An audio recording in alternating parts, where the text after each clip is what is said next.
I met her on the subway. She was wearing faded denim shorts, fishnets, and an eye patch. We stared at each other for quite a while. And then she said something strange to me. She said I smelled like violence. I asked what violence smelled like. She said, melon bubblegum.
They're like rats in this city, drenched in cheap booze and filth. They just exist, wallowing in the pathetic ordure. Well, guess what? It's time to exterminate them.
Chaos in an underground nightclub.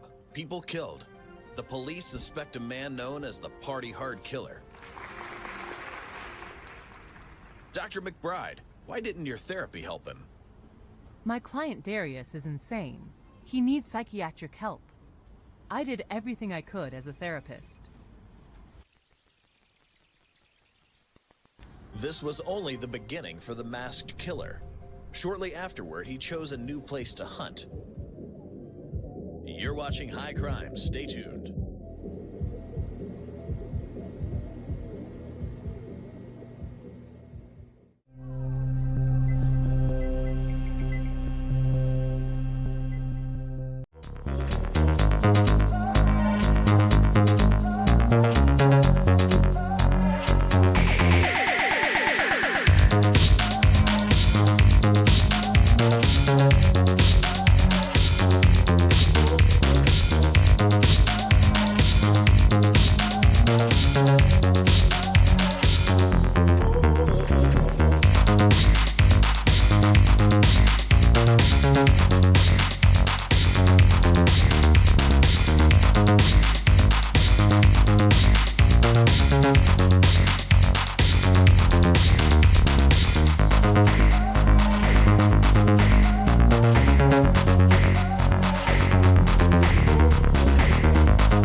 choose this place, Dr. McBride?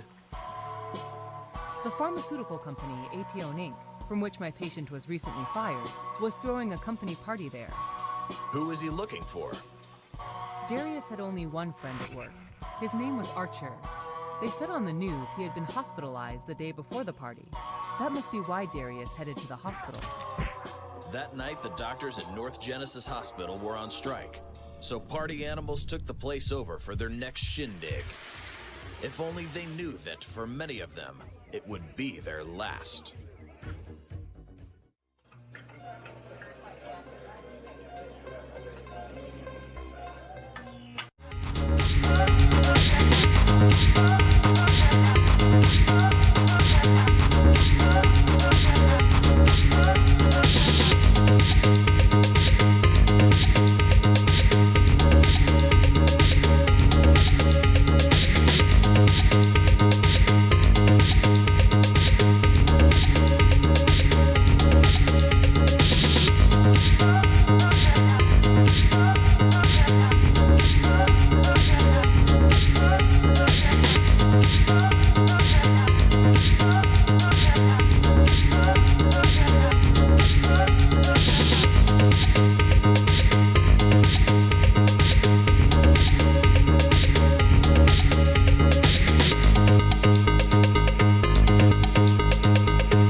So the party hard killer and his friend Archer, what did they discuss at the hospital?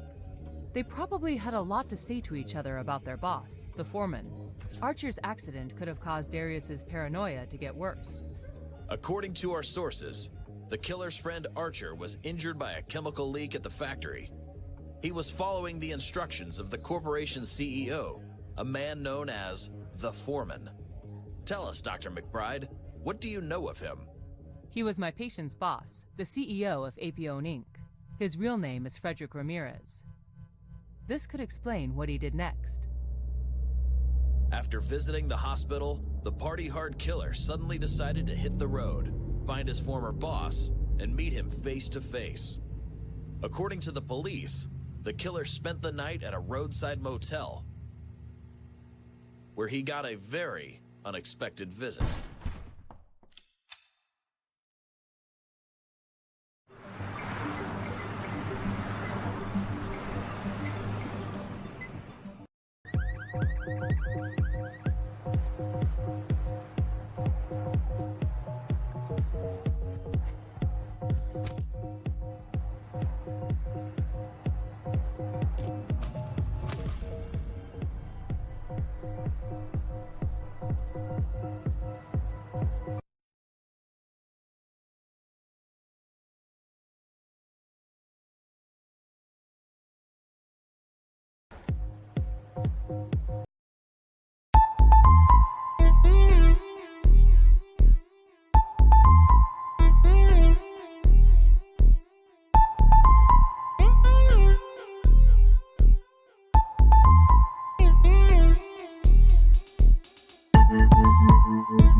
Dr. McBride, in your opinion, what were those thugs after?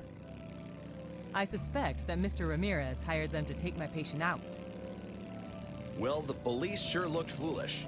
A bunch of gangsters caught a serial killer the guardians of law and order had spent more than a decade looking for. Our correspondents in Fort Centone report that the bikers were planning to finish the party-hard killer off. As the execution site, they chose an old amusement park they had taken over and turned into a hideout.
How did the subject of today's show manage to take down a whole gang of armed bikers and resume his trip to Fort Centone? No one knows for sure, Dr. McBride. And yet, why didn't the foreman tell the police that his life was in danger? I believe the foreman wasn't just afraid of Darius's knife. He was also afraid of what he might say. What do you mean? Until now, I thought Darius had made things up. He used to tell me that, under the direction of Mr. Ramirez, Apione illegally manufactures and distributes a drug called Rhino. It's supposed to be more potent than almost any other narcotic known to science. That's unbelievable. Darius is convinced that Rhino causes an extremely intense euphoria, as well as a physical addiction that is almost impossible to overcome. Our guest is claiming that the pharmaceutical giant Apione is allegedly one of the largest underground narcotics manufacturers in the country. Is this true, Dr. McBride? You said it, not me. You have no idea what kind of man he is, or how many lives he's ruined, including mine. It's enough. I need to meet with him.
So, Evan, how do you like being a puppet? Evan? What are you talking about, Freddy? It's me, Darius. Has that white crap finally turned your brain to mush? You turned my life to shit. There's no room for loafers at my factory. Testing drugs was one of your responsibilities. Are you expecting me to apologize? You hooked me on that damn rhino of yours. People toil away 12 hours a day for you, and you ruin their lives with that goddamn truck. Listen, I think you'd better discuss your addiction with your therapist. She's the only one who tried to help me.